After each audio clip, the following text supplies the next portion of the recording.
¿Qué tal, amigos y amigas? Qué placer volvernos a reencontrar en este año 2024. Primero desearles un año próspero, lleno de bendiciones y que muchos de los sueños que se plantean puedan ser realidad. Y por otro lado, agradecerles también que tengan ese compromiso para arrancar en Noche sin Tregua, la política con P mayúscula, nuestra jornada número 13, temporada número 13, 13 años de estar hablando de política y de tratar que sea con P mayúscula y que usted esté informado de lo que pasa en Costa Rica y en el mundo. Este año arrancamos con un proceso electoral muy importante, muy significativo, que se desarrollará el primer domingo de febrero. El proceso de la escogencia de nuestras autoridades de gobierno en cada uno de nuestros cantones, en cada uno de nuestros municipios. Y vamos a dedicar los programas de este primer mes a ese proceso, tratando de informarle a usted, pero también de motivarle para que participe en el proceso electoral. Para el programa del día de hoy hemos invitado a don Héctor Fernández Macís, que es el director general del Registro Electoral y de Financiamiento de Partidos Políticos, con quien vamos a hablar de la logística, de qué representa el proceso electoral municipal y sin duda va a ser enriquecedor para todos nosotros. Héctor, y te digo Héctor porque somos amigos de hace muchos años, de universidad y demás, qué placer tenerte aquí en el programa. De verdad que el placer es para mí, Claudio. Muchísimas gracias por la invitación, porque siempre es importante cualquier espacio para poder conversar de cómo es que hacemos nosotros toda la logística y garantizarle a las personas que puedan ir a votar el próximo 4 de febrero. Excelente. Democracia es parte de todo ese proceso donde participa el Tribunal Supremo de Elecciones. Ya regresamos.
A la venta, el nuevo libro del politólogo Claudio Alpizar Otoya, Gobernabilidad y Gobernanza, Fuentes del Desarrollo Democrático de la Nación.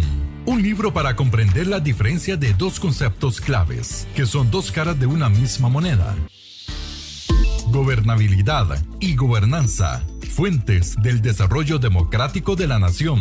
A la venta en las librerías de la Universidad de Costa Rica y en librerías internacional. También lo puede buscar y adquirir en Amazon.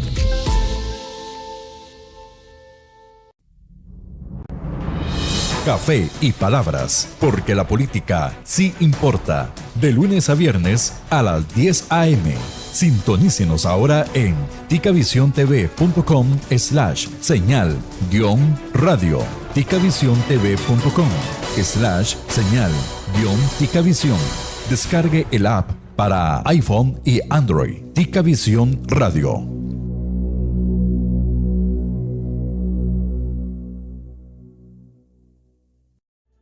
Este 4 de febrero viviremos las elecciones donde escogeremos el mayor número de cargos de elección popular de nuestro país. Y demostraremos nuestro compromiso con la democracia, de pedacito en pedacito. El pedacito donde vivimos desde hace poco o mucho, donde sacamos a pasear a nuestras mascotas, vamos a la feria, Hacemos deporte o asistimos a actividades culturales donde vivimos y trabajamos. porque con nuestro voto elegiremos a las autoridades municipales que liderarán el camino. para que, de pedacito en pedacito, de cantón en cantón, tengamos una gran Costa Rica.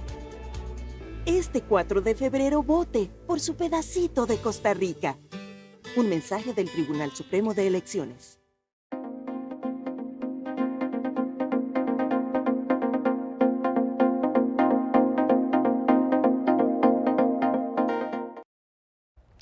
Gracias por continuar y premiarnos con su sintonía y vamos al tema. Héctor, esta elección, que ya no es la primera, que ya son 6, si no me equivoco, de alcaldes, ¿es un reto o es un examen mucho más profundo, mucho más complicado que la elección nacional por la logística que representa? Tal vez el televidente y el oyente magnifica más por diferentes razones la elección de un presidente y diputados y minimiza más este proceso, pero para efectos del Tribunal Supremo de Elecciones, como decimos popularmente, estas elecciones municipales siempre son bravísimas. Siempre es un reto a la logística porque son muy complicadas. Recordemos que no es una elección. En realidad hay elecciones en todos los cantones y en todos los distritos administrativos del país. La primera elección, te puedo decir que habrían tal vez unos 420, 430 distritos administrativos. Y ahora vamos por 491 distritos administrativos. En cada distrito administrativo hay que elegir 10 cargos, por decirte algo. Entonces, y en cantones, por muchos años fueron 81, después 82 con Río Cuarto y ahora somos ya 84 con Monteverde y Puerto Jiménez. Y en cada cantón entonces hay que elegir ya alcaldías, regidurías, además de las concejalías de distrito y síndicos. Entonces siempre va en aumento la cantidad de cargos a elegir, mientras que para una nacional se mantienen en 60, es decir, la presidencia, las vicepresidencias y las 57 diputaciones a la asamblea. Acá vamos en aumento, ya para esta elección son 6.212 cargos a elegir. Pero se instaura dentro del mismo proceso electoral que viene, bueno, en el año 53 fue una copia del proceso establecido en el Código del año 1946, donde los plazos básicamente son 4 meses entre la convocatoria y la elección, y ahí tenemos que acomodar todas las distintas etapas del proceso. Y por supuesto acá lo más complejo siempre va a ser el proceso de inscripción de candidaturas, porque hay que revisar los requisitos de todas y cada una de las personas que postulen los partidos políticos, no solo en las nóminas, ¿verdad?, sino en los procesos internos de los partidos políticos. ¿Y cuánta gente está involucrada en todo ese proceso de esa revisión del Tribunal Supremo de Elecciones? Bueno, por lo general somos un grupo de personas que no llega a 100, ¿verdad? En el departamento de registro que nos reforzamos, sí, para la inscripción de candidaturas, nos reforzamos como alrededor de 40 personas más que contratamos por servicios especiales, básicamente abogados, que los tenemos que tener desde antes, pues capacitándolos y demás.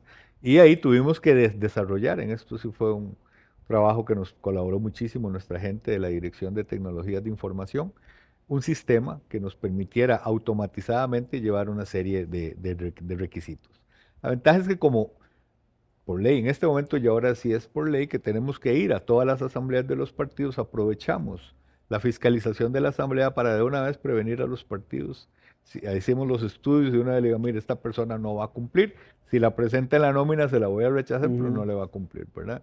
Algunos acatan, otros no acatan, pero ya venimos con trabajo realizado. ¿Y cuáles son los datos que verifican y cuáles son en los que siempre, en la mayoría de los casos o en una gran cantidad de casos, se presentan problemas para esas candidaturas? Bueno, vamos a ver. Algo que es un requisito que es sí o sí, ¿verdad? Que es que la persona esté inscrita electoralmente en el cantón o en el distrito donde se va a postular, es algo que siempre advertimos y siempre tenemos que rechazar candidaturas por ese motivo, ¿verdad? Que para mí es básico. Es decir, Sí, es si básico, el partido lo va a postular, es mire, lógico. enséñeme su cédula para ver a dónde dice ahí domicilio, cantón y distrito, ¿verdad? Bueno, esos errores. Por lo general, en otros casos hay dobles postulaciones, es decir, es que Claudio, vea, en esta mecánica, cuando se ha dicho, yo creo que debería revisarse. Las regidurías, por ejemplo, dependen de la población de cada cantón. Pueden ser desde 5 hasta 13. En las concejalías de distrito son 5, y síndicos, 5 propietarios, 5 suplentes en todos los distritos del país. Pueden ser un distrito como, qué sé yo, del Cantón Central de San José, de alguno de los Atillos, que hay cientos de miles de personas, o distritos de unas cuantas No importa el miles de tamaño personas, no importa. de la Entonces, población. hay distritos que el padrón electoral total, no sé, podrán ser 5,000 personas, 4,000, 10,000 personas, o menos de 10,000. Y tenés ahí 10 partidos y cada uno necesita 10 personas, haga la suma, ¿verdad? Es lógico que ahí se afecten. Y de hecho, en todas estas elecciones, en ese tipo de cargos, hay muchas nóminas que se inscriben incompletas, pero hay personas que vienen postuladas por más de un partido. Esto es un motivo, por ejemplo, de rechazo. También, pues, obviamente, hemos tocado casos ya más absurdos, por decirlo así, personas que ni siquiera están en el padrón, sea porque se han naturalizado y todavía no se ve que estén en el padrón, o sea porque sí son jóvenes, pero nunca solicitaron su cédula a tiempo para ese tipo de cositas tenemos que verificarlas para rechazarlas. Y donde se ha sido un poquito más complicado, pero eso fue básicamente desde que está rigiendo el nuevo código, en el 2010, la primera elección, es asuntos de paridad. Primero, recordar que era la paridad solo en las listas, en la nómina. Pero eso fue un fenómeno interesante, que esto me da la oportunidad también de decirlo. La paridad no es una cuestión de números, no es una cuestión matemática. Es un tema cualitativo, es decir, es brindar las oportunidades necesarias para que también las mujeres tengan oportunidad de alcanzar a los puestos de postulación. Entonces bajamos con la paridad que se hace en el código del 2009, se elimina lo que existía desde el año 96, que era la cuota de participación femenina. Pero, curiosamente, en esa primera elección donde se aplica paridad, el porcentaje de mujeres electas en las asambleas baja. Así como el tribunal tuvo que intervenir en una resolución, porque cuando se pone la cuota no causó mayor efecto, entonces el tribunal dictó una resolución en el año 99, la cuota se aplica por primera vez en el 98, entonces dice no. Ese 40% me lo tienen que cumplir en puestos elegibles. No se vale que lo pongan en el piso. Sí, era como de relleno en muchos casos. Eso empezó a elevar. Nunca llegó al 40% de diputadas, ¿verdad? Pero llegó a elevar a más del 30%. Bueno, la primera paridad que se aplica, que ya no es cuota, sino paridad, baja de ese 30% de las diputadas electas, por ejemplo. Entonces tiene que dictarse otra acción afirmativa, que es por resolución, donde el tribunal dice, no, entonces ya no basta solo la paridad horizontal, sino la vertical no se vale, que usted, por ejemplo, si usted participa en las 7 provincias, tiene que 4-3, en 4 tiene que ir encabezando un hombre y en 3 una mujer por lo menos, o viceversa, ¿verdad? Eso se aplicó primero para elecciones nacionales, no lo habíamos aplicado. Que es más sencilla, como decíamos antes, no se escogen entre vicepresidentes, presidentes y diputados 60 personas, pero en esta, que es monstruosa la elección. Claro, entonces a raíz de eso, entonces también se vuelve la luz y se vuelve el foco hacia las municipales. ¿Y cuál es el problema? Para no ir muy largo, nos vamos a la última elección en el 2020. El 80% de las alcaldías son hombres. Solo hay un 20% de las alcaldías mujeres. Y si es un puesto de representación, Claudio, más en este momento son más las mujeres en el padrón que los hombres, pero siempre podemos hablar de 50-50. Y es una diferencia abismal. Entonces, esta fue la primera. Ustedes tienen que también, depende de la circunscripción donde dominen. Si es en todo el país, se van a proponer alcaldías en los 84 cantones, esa paridad también tiene que ir. 42, así como los diputados, 42 encabezando un hombre y 42 o postulando a un hombre y en 42 postulando a una mujer. Entre más abarque el partido político en representación en los 84 cantones, a más abarca, más se le complica y un trabajo más tesonero tiene que hacer. Pero igual, si un partido solo va a postular en 4 cantones, en 5, tiene que haber una paridad mínima, la diferencia puede ser 1, igual como se hace con diputados. Igual, si un partido es a nivel provincial, ya no en los cantones, pues solo de su provincia. Y si es un partido a nivel cantonal, pues obviamente en las alcaldías no, pero en las concejalías de distrito y síndico, de ahí sí la tendría que aplicar. En los distritos, por ejemplo, San José, que tiene como 20 distritos, bueno, en 10 tiene que encabezar un hombre y en 10 una mujer, ¿verdad? Esas fueron las reglas que se dieron y, por supuesto, no se hizo vamos a ver, hubiéramos querido tener más tiempo, pero esto nace a raíz de una resolución de la Sala Constitucional también, que precisamente un grupo de mujeres diputadas llevó cuando estaban lo de la paridad horizontal y quería que se aplicaran acá, la sala les da la razón, pero la resolución no la comunicó. Digamos, lastimosamente, la sala no lo resolvió unos meses antes, digamos. Entonces, pues fue hasta el mes de marzo de este año que, con base en la resolución de la sala, el tribunal dicta una primera resolución y hay reacciones, por supuesto, a esa resolución. Entonces dicta una segunda, si mal no recuerdo, para el mes de abril, donde dice, no, está bien, o sea, pueden tener problemas los partidos políticos, estamos claros que tal vez para no todo sea sencillo o no todos tengan la posibilidad de alcanzar esa paridad horizontal también. Pero, entonces pusieron, ok, pero evidéncielo, demuéstrenlo. Sí, y para, O sea, eso, que y sea para eso van los visores del tribunal. correcto, que sea de verdad, porque el partido hizo los esfuerzos, que en la resolución no es que el que se le ocurra, no, en la resolución se dicen cuáles son los mínimos que por lo menos hay que comprobar para decirnos, usted lo intentó, usted convocó a esa asamblea 1 o 2 o 3 veces y no pudo encontrar mujeres que se postularan. Está bien, no le voy a exigir que ahí me cumpla, ¿verdad? Eso fue lo que revisamos después. Entonces, nunca, ¿por qué te menciono este tema? Porque si estamos hablando de qué es lo que denegamos, bueno, nunca como esta es la única vez, o la primera vez, perdón, donde denegamos un porcentaje tan amplio de candidaturas. Se postularon casi 40,000 personas como candidatos, 39,970, si no me... Y al final inscribimos 10,000 menos casi. Un poquito más de 9,900 se denegaron.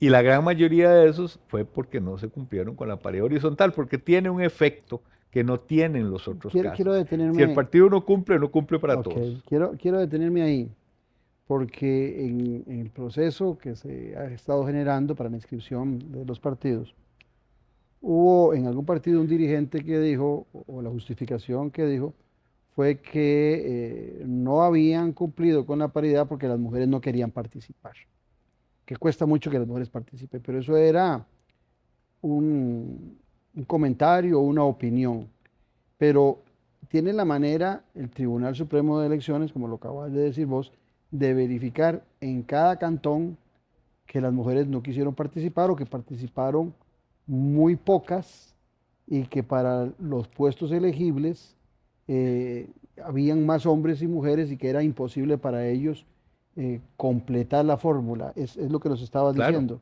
Esa posibilidad existe. Claro. O sea, al partido lo que se le dice mínimo es de la oportunidad.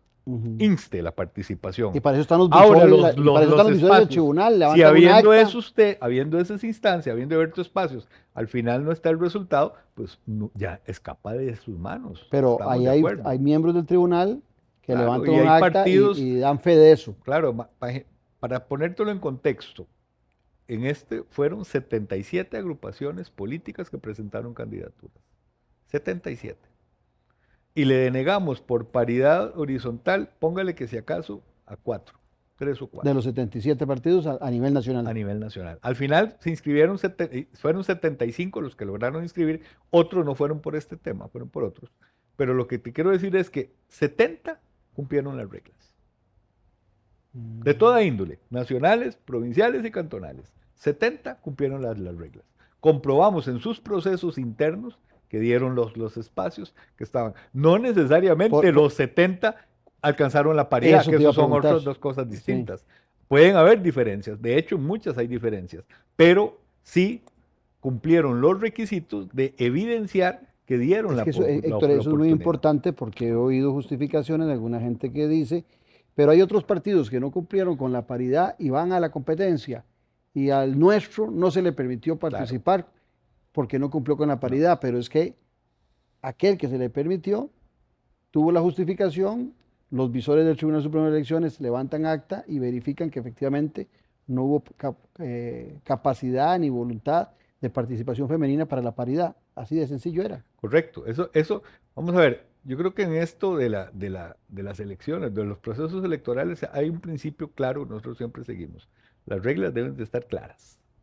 El resultado siempre va a ser incierto, no sabemos quién va a ganar la elección ni por cuánto, pero las reglas todos tienen que tener la claridad. Por eso el legislador en el Código Electoral dice, el tribunal, el reglamento que emita para regular todo esto tiene que estar dictado 6 meses antes de la elección. Pero esos auditores del tribunal que van a esas asambleas no se esperan hasta el último día para advertir al No, partido de que no están cumpliendo, no. les advierten antes. No, por supuesto, porque en cada una de las asambleas hay que escribir un acta. Recordad que todo esto es un proceso complejo, así está establecido. En proceso de designación de candidaturas tenés que hacer la convocatoria de la asamblea, tenés que levantar el acta, esa acta tiene que inscribirse y cuando ya completas todas esas, incluyendo la Asamblea Nacional, que es la que ratifica, es que presentas la nómina de inscripción de candidatos. O sea, la nómina es el último punto. Por eso en las reglas siempre estaba establecido, el tribunal dice, eso tienen que cumplirlo al momento de presentar la nómina. O sea, porque no se vale que después digan, no, entonces que no cumplo, que renuncien 10 y ya emparejo. No, no se vale. De eso ¿Verdad? Eso tenía que estar, ya nosotros comprobamos los requisitos al momento de que hubiera ya finalizado, por decirlo así, todo el proceso interno con la Asamblea de Ratificación de Candidaturas. Vamos a ver. De esos partidos, 74 me dijiste que... 75 al final 75. son los que están con De esos candidaturas 75, ¿cuántos son de carácter nacional? Que me imagino que es a los que más se les complica el tema de la paridad. La mayoría son de carácter cantonal, estamos hablando alrededor de 54 de carácter cantonal. Los menos son de carácter provincial, creo que son alrededor de 4 o 5 provinciales, el resto son nacionales, un poquito más de 10. Esos son a los que se les complica más la Claro. tarea. Ahora, Dependiendo de dónde participen, porque no todos los nacionales participan en todos los cantones. ok. De hecho, solo hay un partido que está, y ningún partido está participando en el 100% de los cantones. Ninguno. Ninguno. El que más se acerca llegó como 83, si mal no recuerdo, 82, 83. De ahí vienen para abajo, ¿verdad? Hay partidos que te están participando tal vez en la mitad de los cantones, aunque son partidos a nivel nacional. Y la experiencia nos indica que a veces toman la infraestructura de un partido nacional, porque esto es interesante, ¿verdad? Este fenómeno que han venido dando como los tales partidos taxi y demás, digamos que ya lo hemos venido advirtiendo en elecciones locales. ¿Por qué? Porque hay partidos nacionales que ahí están con la infraestructura y tal vez otras personas lo que les interesa es participar solo en un cantón. Entonces hubo un caso de un partido que mandamos a cancelarle el registro, ¿verdad? Que lo ordenamos la desinscripción, porque solo participó en un cantón, en una elección municipal, y sacó menos votos que las adhesiones con las que se inscribió, que es la única causal ahora para desinscribirse. Entonces él alegó que teníamos que no, porque él era solo a nivel de cantón. Le dijo, no, si usted participó solo en un cantón, solo lo voy a medir por ese cantón, no lo voy a medir a nivel nacional. Y al final se desinscribió ese partido. Pero eso fue, creo que para la elección, si mal no recuerdo, 2010. Pero vamos a ver, Héctor, el Tribunal Supremo de Elecciones, a partir de 1949, cuando aparece nuestra Constitución y que viene a ser un baluarte para nuestra democracia, que es mejorable, que es perfectible las elecciones, el tribunal, eso nadie lo pone en duda, son obras humanas y las obras humanas todas son perfectibles. Pero cuando vamos y analizamos que el tribunal tiene toda una estructura para instruir, para preparar en todos los niveles, tiene un departamento donde está don Hugo Picado, para instruir, para velar porque los partidos tengan conocimiento. La pregunta viene por acá. Hay una desidia, hay una voracidad de participación, pero que no coincide con la voracidad de conocimiento de cómo es el proceso electoral. Podríamos sacar conclusiones de que esa velocidad es lo que hace que en algunos casos, sean partidos taxi, sea partido franquicia, pierdan noción de la importancia que tiene el instruir a los miembros, a quienes participan, porque la voracidad es por el poder, pero no por la verdadera formación de partidos políticos. Mira, es un tema de verdad complejo, habrá que analizar tal vez a lo interno de muchas agrupaciones. Es lo cierto de que hay incluso cierta paradoja, si ves, hemos venido aumentando el nivel de abstencionismo, pero por otro lado, cada vez va aumentando más el registro de partidos políticos. Sí. Sin embargo, es una actividad compleja, o sea, el darle vida a un partido, toda la actividad que tiene que hacer interna, el saber cómo se hace una asamblea, cómo se convoca una asamblea, los requisitos que tienen que tener, cómo presentar un acta, no es sencillo. Hay partidos que tienen expertos que ya de muchos años, que son los que se encargan de toda la logística interna, ¿verdad? Pero a veces muchos partidos nuevos, muchos partidos o muchas personas, pues recordad que hay un monopolio en la postulación de candidaturas. Entonces, cuando vos querés postularte a algún cargo, qué sé yo, querés ser alcalde, por poner esto, y te empiezan a decir, bueno, ¿qué hay que hacer? Yo quiero hacer un partido, bueno, tiene que ser A, B, C, D, E, y una vez que complete eso, empiece con estos otros, lo ve tan complicado. Y por otro lado, tenés un registro de partidos donde la Sala Constitucional en algún momento dicta una resolución, que yo creo que podría ser revisable ahora, que la norma decía que hay dos causales, o habían dos causales para desinscribir un partido. Uno era que participara en una elección y que sacara menos votos que las cantidades de adhesiones con que se inscribió. Y dos, era que no participara en la elección.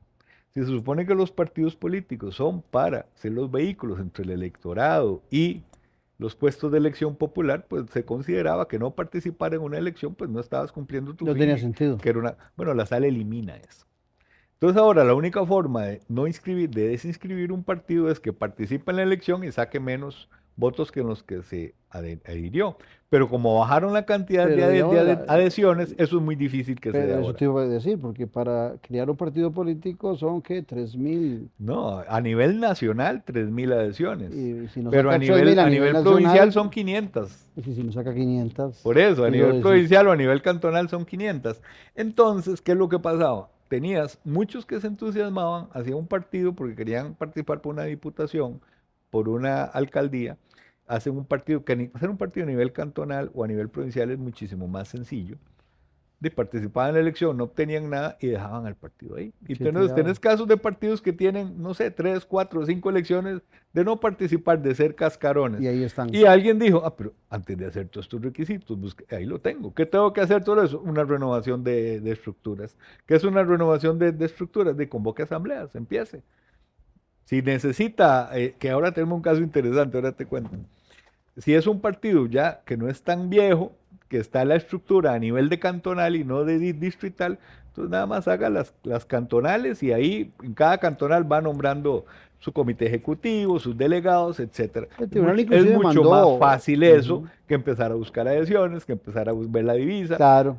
¿Me entendés? Entonces eso se ha prestado para decir, no, entonces, en vez de hacer uno nuevo, aprovecho uno Este que ya taxi, está. sí. Uno que ya está ahí, que está prácticamente que es un cascarón, porque nadie lo tiene activo, ¿verdad? Y no importa la Entonces, ideología, no importa el proyecto. los estatutos ya están inscritos, ya todo eso está, y eso no me estoy fijando mucho, ¿verdad? Entonces, Sí, es se el ha poder por el poder. desnaturalizado. Sí. Yo pienso que, por eso te dije que es revisable esa causal, porque está desnaturalizando. Lo que dice en la Constitución es que si yo me quiero postular, primero tengo que hacerlo a través de un partido, y para hacer un partido tengo que buscar a gente que coincida o concuerde con mi visión, con mi ideología, con mis pretensiones. Pero entonces esto lo está desnaturalizando Ahí, porque tengo que tener un claro. cascarón ahí inscrito que ya no es una Entre fuerza viva. cascarones y partidos actuales hay como 160, me dijiste. 161 partidos Bueno, inscritos. 161. Y hay gente tan atrevida que dice que mejor hacer elecciones y que el partido político no sea un requisito. Imagínate, si tenemos ahora 160 partidos, que es un requisito, 161, si la dejamos a la libre, que cualquiera se le ocurra ser candidato, Mira, y en ningún partido está así. De hecho, si, por ejemplo, Cualquier Panamá, país. México, que tienen lo que llaman candidaturas independientes o candidatos de libre postulación, dependiendo del país le ponen diferentes nombres. Colombia lo tienen regulado, lo limitan. Pero si vos vas a ver, algunos requisitos son más difíciles adjuntar o conseguir esos requisitos para postularte de voz independiente que lo que tenemos aquí para hacer un partido a nivel cantonal o a nivel provincial. Que los requisitos actuales en realidad es una cuestión de organización, no de dificultad. 3.000 adhesiones en un padrón de casi 4 millones no debería ser problema, ¿verdad? Y ahora puede ser quitaron las tedioso, pero no es distritales, complicado. quitaron las distritales, entonces ya no tenés que hacer 491 asambleas. Son 84. Solo 84. O sea, para hacer un partido a nivel nacional, que es, digamos, que eso es lo más complicado, por decirlo así, es muy asequible, es muy accesible, ¿verdad? No está pegado al cielo. Y lo otro, pues, es lo normal que está de sus estatutos y demás, pues eso es su visión de cómo lo quiere configurar. No, pero eso es para que los partidos políticos tengan calidad y que la democracia también tenga calidad y haya identificación de proyectos. Vos tenés más de 30 años o 30 años de estar en el Tribunal Supremo de Elecciones. Como director general de registro electoral, ¿cuánto tendrás de estar por ahí? Desde el 2009 nombrado. Ok. O sea, prácticamente vos has vivido todos los procesos nuevos de alcalde. Antes del Código Electoral de los 90, de finales de los 90, no existía la figura del alcalde. No, era el Ejecutivo Municipal, se crea con el Código Municipal del Ok. 98. Entonces, en el 98, interesante, ahora te voy a hacer otro comentario sobre eso. En el 2012, la primera elección, Correcto. llevamos, con esta va a ser la séptima, Sí, si no me equivoco. a ver, Por aquí lo 2002, tenía. 2006, 2010, Sí, son tres. no, esta es la Esta sexta. es la sexta, Esta es la porque, sexta. porque se juntaron después en el 2016. Es interesante. Yo, en ese, decías vos que antes había ejecutivo municipal que lo escogían los regidores, Correcto. ¿verdad? Yo leyendo en estos días, mira, era como un pequeño parlamentarismo, ¿verdad? Los regidores escogían a un regidor para que fuera el ejecutivo municipal y pasamos a un proceso presidencialista. Se escoge el alcalde directamente en cada comunidad y eso era mucho para tratar de que la gente conociera sus figuras y ahora me amplias porque no, inicialmente los primeros procesos, creo que los tres primeros se hicieron en forma conjunta en el 2002, 2006 y 2010, conjunta con la presidencia de la República. En el mismo año. En el mismo año, La, sí, la presidencia era en el mismo febrero año y y en- eso fue en diciembre. en diciembre, pero después se separan. Pero la pregunta viene por acá. Vos has visto todos esos procesos y has estado prácticamente en la mayoría de ellos en la dirección en que estás hoy del registro electoral. ¿Cuál es la valoración que hace Héctor Fernández sobre la evolución de estos procesos? Te lo pregunto porque hay alguna gente que todavía no se involucra, el abstencionismo sigue siendo alto. Y desde esa perspectiva, algunos quieren cerrar la puerta y volver a unificar los dos procesos, el de presidentes con diputados, con las autoridades de alcalde, que sea el mismo día, el mismo mes. Bueno, pero ¿cuál es la evaluación que vos haces? Porque para empezar, desde el punto de vista económico, la democracia es cara y tiene que ser cara. No hay nada más barato que una dictadura. No hay nada más barato que una Así es. autarquía, porque ahí no hay procesos electorales ni se invierte en eso. Pero ¿cuál es la valoración general que haces vos cuando vamos a un sexto proceso de elección de alcaldes bajo ese código del 98 que cambia a una nueva figura, que cambia las reglas y después separamos los procesos para que tengan mayor visibilidad y que el ciudadano conozca a sus gobiernos locales? Bueno, hay varios factores que hay que tomar en cuenta, Claudio. Primero, yo creo que por varias reformas legales que se han hecho, el país está apostando a fortalecer los gobiernos locales, a descentralizar un poco una serie Descentralización que de existe asuntos. municipal desde nuestra constitución del 49, ¿verdad? Correcto, pero después se hacen reformas para establecer un monto del presupuesto que tiene que ir a las municipalidades, etcétera, ¿verdad?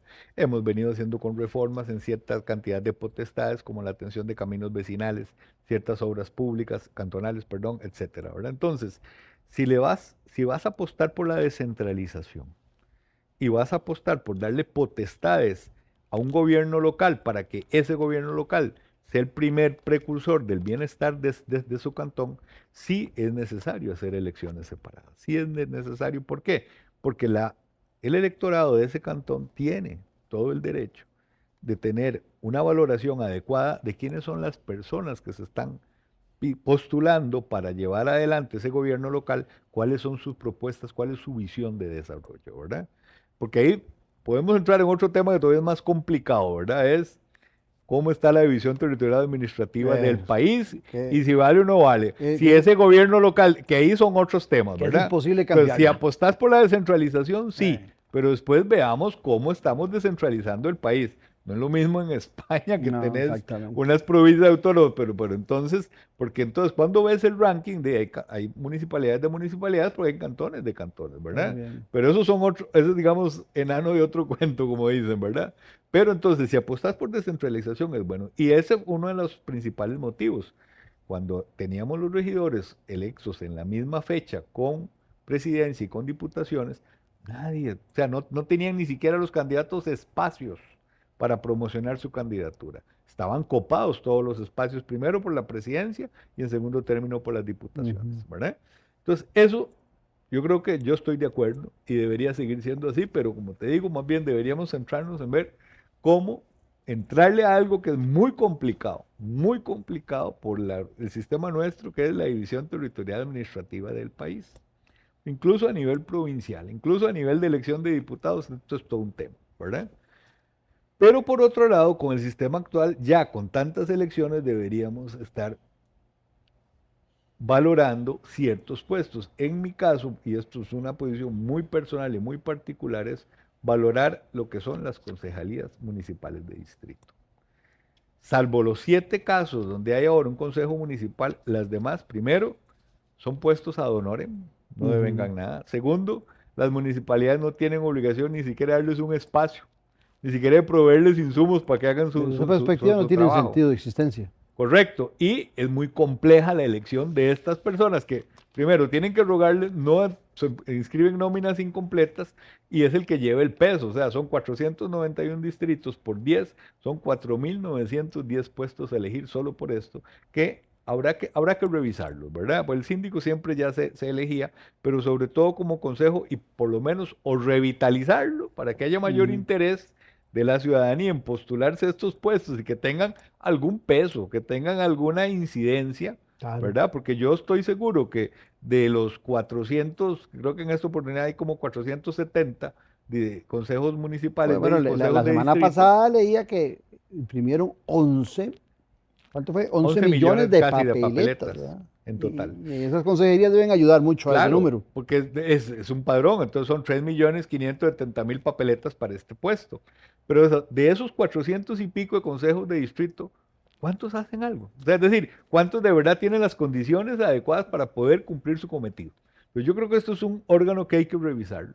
Hay que revisar, o se le da potestades o se vuelve a como era antes, que eran también escogiéndolos, o, bueno, usted de debate, o en vez las potestades que tienen ahora ellos, que la tengan otros órganos que ya existen en el cantón, juntas de desarrollo integral, Claro. juntas de educación, es decir, que se pueda formar el gobierno municipal de representantes de diversas organizaciones que ya de por sí trabajan y ad honorem en el cantón, ¿verdad? Entonces, es algo que se puede revisar si es que querés decir, entrarle a la logística de la elección, si es que querés incluso a los partidos, o sea, para un partido que quiera participar en los 491 distritos, conseguir a 10 personas, 5 propietarios y 5 suplentes para hacer su lista, yo no lo veo en este momento que ninguno lo pueda hacer, ¿verdad? No creo que ninguno lo haya hecho. Pero en fin, como te digo, hay distritos tan pequeños de que no alcanza para que 5 partidos siquiera tengan la nómina completa. Y desde el punto de vista del abstencionismo, hay zonas, qué sé yo, va a ser usar una división macro. Es más fácil o participa más la gente en las zonas urbanas o en las zonas rurales. Al revés, Claudio. Hay cantones en donde realmente, de acuerdo a la votación que dan, uno dice, ahí sí hay realmente una identificación con los procesos municipales, ahí sí quieren el proceso. ¿Tenés ese mapeo? Sí, y lo han hecho ya también otras organizaciones que se dedican a hacer estos estudios. Se da un fenómeno interesante. Participan más los electores fuera de gran área metropolitana que los del área metropolitana. Te voy a decir por qué. Dos razones. Una, porque los del gran área metropolitana se identifican menos con su municipalidad y más con el gobierno central. Un elector del cantón de, Hay central de menos San José, regionalismo. sé que tiene en su mente que quien debe velar por sus condiciones de bienestar, infraestructura vial, etcétera, es el gobierno El central, ejecutivo. no el gobierno local, ¿verdad? Mientras que para los cantones fuera del área sí tiene más preponderancia y más peso, porque o es el gobierno local o es el gobierno local el que puede repararme el puente, el que puede abrirme el camino. Pero también hay una situación que es importante, y por eso te decía lo de la división territorial electoral. Con esta proliferación de partidos, el tener siempre la misma cantidad de diputados, tenemos 57, si vos buscas información, desde los años 60 ya lo decía don Beto Cañas, que no podíamos quedarnos con un número fijo de diputados, ¿verdad? Bueno, tenemos Bueno, y 57. originalmente era uno por cada 30.000 Claro, habitantes. pero era 57 el número de diputaciones cuando el padrón del país apenas era no llegaba al millón de habitantes. El padrón no, era mucho menos, perdón, el país no llegaba, la población total no llegaba ni al millón, o era un millón de habitantes. Tenemos una población de que estamos ya rondando los 6 millones de habitantes y tenemos... Entonces, ¿qué te ha producido eso? Si pones ese fenómeno y pones el fenómeno de que ya no hay bipartidismo, sino que hay multipartidismo, Antes los mismos partidos mayoritarios, los que les repartían, aseguraban la representación de cantones en sus nóminas de diputados. Y ahora no hay ningún partido que saque 20 diputados, No, 25 diputados. Entonces, ¿qué es lo que pasa? El fenómeno de cantones no representados ha crecido. Mucho. Ha crecido. Entonces vos ves Sí, me acuerdo que antes los electores partidos de algunos- mayoritarios colocaban Claro. a los candidatos a diputados de acuerdo al tamaño de la población electoral Claro. que tenían en San José o en Alajuela, y eso era lo que mandaba el orden. Claro. Entonces tenés cantones ya muy alejados, qué sé yo, La Cruz, Guatuso, etcétera, que probablemente no han tenido un diputado en Toda su vida. en un montón de procesos. Entonces ellos no se identifican, no tienen ganas de ir a votar porque van a votar una elección de diputados. ¿Y para qué? Sí. El que están eligiendo no va a tener nunca ningún vínculo ni. En cambio, hay otros cantones que siempre tienen diputados, sobre todo muchos aquí en Occidente, ¿verdad? San Ujú. Ramón, y vos ves que el diputado puja por el desarrollo, etcétera, etcétera. Eso es lo que está en muchos, en el imaginario de mucha gente. Entonces, no les interesa tanto ir a votar nacional, pero sí ven que sí les interesa el gobierno local, primero porque todos los del gobierno local tienen que ser vecinos del cantón, número uno. Y segundo, porque si él ve que hay algo que se preocupa por alguna infraestructura ahí, es el gobierno local. Si alguien de verdad que al que él tiene que recurrir para su día a día, va a ser el gobierno local. Entonces, por eso se da ese fenómeno, que hay más participación más bien fuera del área metropolitana que dentro del área metropolitana. Ha venido creciendo la participación, creo que todavía es muy joven, es decir, esta es apenas la tercera elección donde se eligen todos los cargos y a medio periodo. Cuando era diciembre era más bien más difícil de visibilizar la Ujú. elección. Pero esto es apenas 2016, 2020, esta es la tercera ocasión. Las encuestas primarias muestran una intención de participar de alrededor del 50%. Si fuera así, Sería sería un salto buenísimo. importante. Claro, sería buenísimo. Estamos hablando de 15 puntos casi. Ujú. Ojalá que sea más. Y seguiría esa tendencia. Siempre la tendencia ha sido al alza. Aunque sea poquito, pero no ha habido una sola elección ni que haya bajado la participación o que se haya estancado. Siempre hemos aumentado un par de puntos. El mayor salto fue Interesante, del porque 2010 al porque ahí 2016. podríamos decir que hay una relación inversa, por supuesto que los números son diferentes, pero digamos en las elecciones nacionales sí viene disminuyendo, sí viene Correcto, aumentando el abstencionismo, correcto. y en las municipales viene subiendo Ujú. la gente que participa. Héctor, hay otro tema que no quiero que se me vaya, conversar con vos, que es el tema del voto electrónico. Yo estoy sorprendido del desconocimiento y de la ignorancia del proceso del voto electrónico. He oído diputados y he oído personalidades de nuestro país oponerse al voto electrónico, pero lo que me sorprende, yo he visto videos, habiéndolo estudiado, que ese tal tema del fraude digital no existe, no existe posibilidad de que se dé. Y también aquí te hago otra pregunta, que me parece que es interesante para este tema del voto electrónico. O te voy a poner un ejemplo. No recuerdo si fue hace 2 elecciones, sí creo que hace fue 2 elecciones, que mi hija menor votaba por primera vez. Y cuando fue a la escuela, la Miguel Obregón, en Tibás, donde votamos, resultó que ella salió impactada de lo arcaico que se veía la escuela, que como que un papelito, que marcar con una crayola, con un lápiz. Y entonces me decía, papi, pero si ya existe esto, me enseñaba el celular y existe la tecnología. Hay una brecha digital también, me imagino, y ustedes lo deben haber estudiado, entre esos jóvenes, porque yo no he visto a los jóvenes quejarse del voto digital. Lo que veo es gente ya de edad, ya viejos, quejarse del voto digital.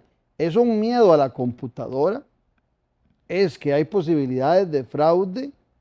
¿O es una novela, es un mito que se ha inventado alguna gente? Mira, hay de todo un poco. Vamos a tratar de resumirlo porque eso es todo un tema. Eso sería para un programa, ¿verdad? Tenés 10 Vamos a minutos ver. para hacerlo. Voto electrónico es el género, Ujú. pero en ese género hay varias especies. Y hay algunas especies, nuestros países, digamos, del área latinoamericana, vos lo conocerás mejor que yo, hemos erigido nuestro sistema sobre la base de la desconfianza, Correcto. ¿verdad? Entonces, aquí todavía es impensable, como votan en muchos países de Europa, el voto por correo, ¿verdad? Exacto. Cada quien quiere vigilar su voto y cada quien quiere ir detrás de Estados su Unidos, voto. que es un ejemplo para muchos, No tiene hay su ni voto. padrón, ¿Sí? no hay ni padrón, ¿verdad? Exacto. Entonces, en esta región siempre estamos bajo una, o sea, todo tiene que ser transparente, todo tiene que ser comprobable, todo tiene que ser fiscalizable.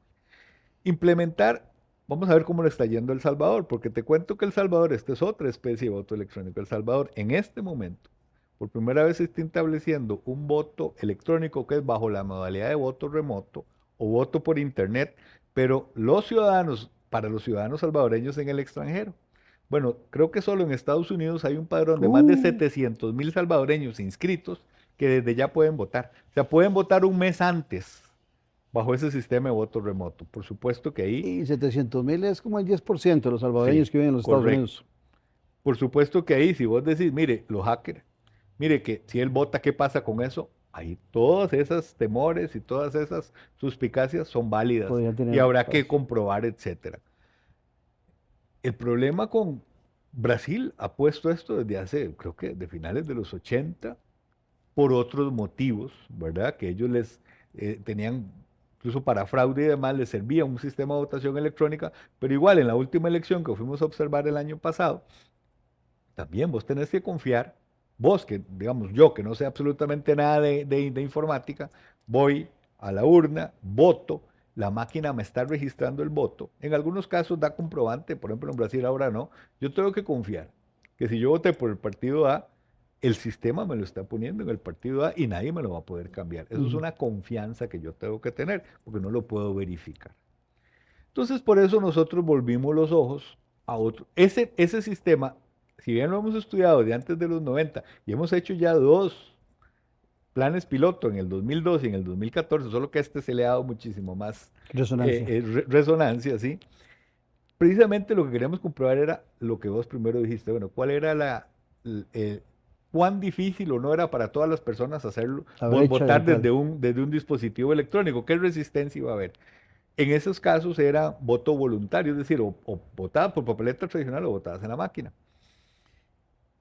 Lo que medimos fue hecho, ¿qué le pareció? ¿Le resultó amigable? ¿Lo volvería a hacer? Ese tipo de preguntas las preguntamos y fue resultado altamente exitoso. Y te digo que hay una diferencia del 2002 al 2014, que creo que ahora sería muchísimo más favorable porque ahora ya casi todos los cajeros automáticos son de pantalla táctil. El celular, más del 99% de la población tiene un celular que es de pantalla A la táctil. fuerza de los viejos estamos metidos Correcto, en eso. mire, a usted hasta un chancero le dice, págame por simple. Es más, Sí, al que alguien sí. que me pide, es que no ando efectivo, si quiere me hace un simple.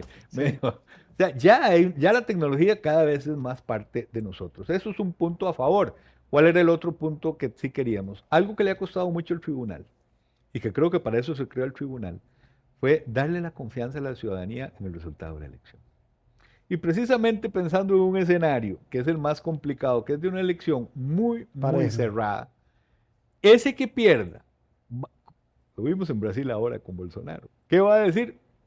Es Fraude. el sistema que está manipulado. Es fraude. En el sistema seguro le cambiaron votos, lo mismo que ha pasado en Venezuela, por ejemplo, ¿verdad? Entonces, no queríamos ese riesgo porque íbamos a poner en jaque o íbamos a poder más bien En duda. darle sombras a uno de nuestros principales activos, baluartes en esta materia, es la confianza de la ciudadanía en que si el tribunal al final del escrutinio definitivo dice, este fue el que ganó porque tuvo esta cantidad de votos, Eso la gente fue. dice, eso fue, porque estamos comprobándolo ahí. Pero si tenemos otros problemas, por eso las críticas parten de una premisa falsa, que todo está bien. No todo está bien. En el 2022 solo pudimos dar en la noche de la elección el resultado del 89% de las mesas de votación. ¿Por qué? Porque como no hay miembros de mesa, llegan cansados al hacerle la tapa y cierre, no llenan bien las actas y aparte están durando más. Cuando el tribunal sale a las 8 de la noche a dar el primer corte, hay solo un 14% de las mesas. Sí. Todavía la tensión sigue en el aire y lo vemos, la gente preguntando, esperando el segundo, el tercer corte, el cuarto corte, porque quieren ver cómo ganó. En cambio, te vas a segunda ronda. Y en segunda ronda, en el primer corte a las 8 de la noche, un 80% de las Sí. mesas. Y en segunda ronda, 2014, 2018 y 2022, fue así. 99% de las mesas lo incluimos en el resultado de la noche de la elección y en el primer corte Sí, va la más de un expectativa se mata rapidito. Entonces, ¿cuál es la diferencia si es la misma gente? Es la misma gente que está en febrero la que está en abril en las mesas. Ujú. ¿Por qué es esa diferencia? Muy sencillo. 2022.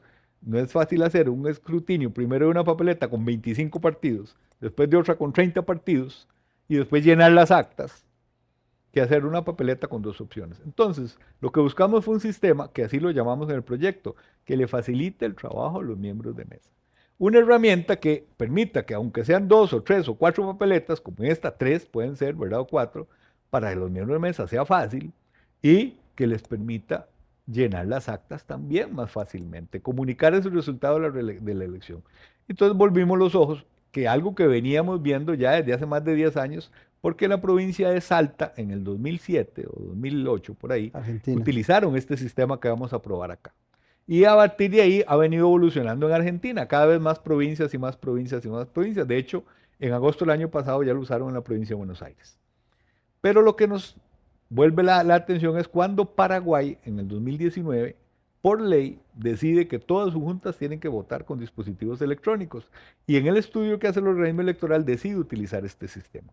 Entonces ya hemos ido a Argentina a verlo, ya hemos ido a Paraguay, pero en Paraguay es el 100%, ya lo han utilizado en 4 elecciones. Entonces ya, primero, la evolución que ha tenido, no es un prototipo, la evolución que ha tenido el sistema la tiene de más de 10 años. Y nosotros no somos tan distintos de los paraguayos en términos socioeconómicos. Y hay algo de lo que a mí me parece que no debe dudar la gente, porque el voto sí, la computadora va a contar el voto, ahí hay un voto electrónico, pero a la vez hay una impresión, o sea, hay un papel, para los que nos sigue gustando el papel, hay un papel que sale y dice cómo yo voté. Que ahí Que es yo lo donde he está hecho el en la voto, urna Claudio. también. Es que esa es la diferencia de este sistema. Por eso Se puede porque cruzar. el voto no se registra en ninguna máquina. Las máquinas no tienen memoria, no tienen disco duro, no tienen nada. Es decir, por eso cómo sale la contratación es servicio de impresión de papeletas en las juntas receptoras de votos. Es una impresora inteligente. El voto válido es el que está impreso. El voto solo va a constar en la papeleta, no va a haber ninguna base de datos, no va a haber ningún sistema, por eso ni se le ponen riesgos mayores al secreto del voto que los que ya tenemos, ni se le ponen riesgos mayores de fraude que los que ya tenemos. O sea, los mismos blindajes que tenemos para la papeleta tradicional nos sirven para esta. ¿Por qué? Porque lo que a usted le van a dar, en vez de darle 3 papeletas preimpresas con toda la oferta, con todos los partidos, le van a dar una sola papeleta que los miembros de mesa tienen que firmar por detrás, pero que el frente está en blanco. ¿Por qué? Porque usted la va a imprimir ahí y lo que le va a imprimir es la opción que usted votó en cada una de las elecciones. Por eso llamamos papeleta única. Y es secreto porque se dobla y se echa igual en una urna. Igual, si no tiene las firmas de miembros de mesa atrás, igual lo anula. Igual si usted sale del recinto secreto y enseña el voto, se anula. En una máquina brasileña o en la que le dé comprobante, ya el voto que es registrado, usted no lo puede anular si lo hacen público. ¿Cuántas mesas van a tener ese sistema? 500. 500. Entonces la ventaja es eso. ¿En todas las provincias? Decidimos que fuera en todas las provincias. Okay. En las 7 provincias. No en todos los cantones. Hay solo en 25 cantones, ¿verdad? Porque una vez que decidimos que fueran todas las 7 provincias, por materias estadísticas, todos esos parámetros, que fueran diferentes tipos de población también, rural, urbano, etcétera. Y segundo, ¿cuál fue el último parámetro?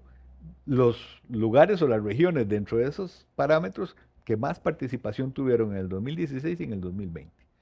Con base en eso decidimos estos 25 cantones, que son 28 centros de votación, a la mayor participación. 28 centros de votación distribuidos en 25 cantones, en total 499 juntas, donde nada más insistir en eso, el voto solo queda impreso, ese es el voto válido.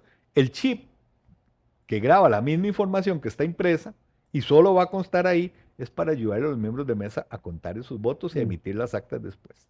Pero la persona puede acercar la papeleta a la máquina y comprobar que lo que está en el chip y lo que está impreso es la misma información, ¿verdad? Porque el sistema está hecho para eso, o sea, no puede grabar algo en el chip, y la verificación imprimir otra cosa, porque la máquina no tiene los elementos tecnológicos para hacerlo. El saco, la tula que después llega, igual. Llegará de hecho, al tribunal y verificará en el proceso. Los magistrados decidieron, como aquí es el único caso que yo conozco por lo menos, donde el escrutinio en las mesas es provisional, o sea, el definitivo es el que hacen los magistrados y magistradas cuando llegan todas las papeletas. Los magistrados decidieron hacer el escrutinio ahí, el conteo de todas estas mesas, solo con la papeleta impresa. O sea, no van a utilizar las máquinas.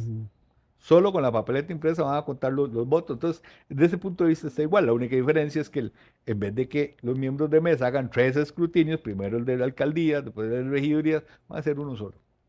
Porque hay solo una urna con solo esas papeletas. Y la máquina lo que les va a ayudar es hacer esa contabilidad y después van a llenar el acta, por supuesto que pueden anular un voto. Tan es así que si yo voté, imprimió mi voto y después con lapicero quiero ponerle cosas o quiero tachar ese voto, la mesa lo podría anular y en el acta puede contabilizarlo como voto nulo. Héctor, muchas gracias. Me parece que eso deberíamos estarlo implementando en una elección más fácil que es la de presidencia. Agradecerte la gentileza de habernos acompañado. Creo que es un programa de conocimiento instructivo para el elector y para invitarlo a participar en el proceso.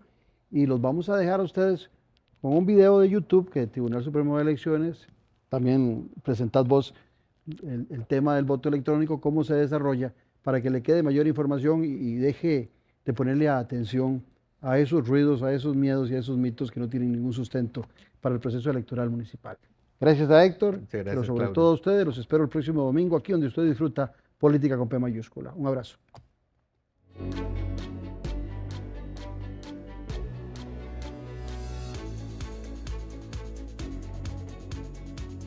En las elecciones municipales del 2024, en cerca de 500 juntas receptoras de votos, se implementará la papeleta única electrónica.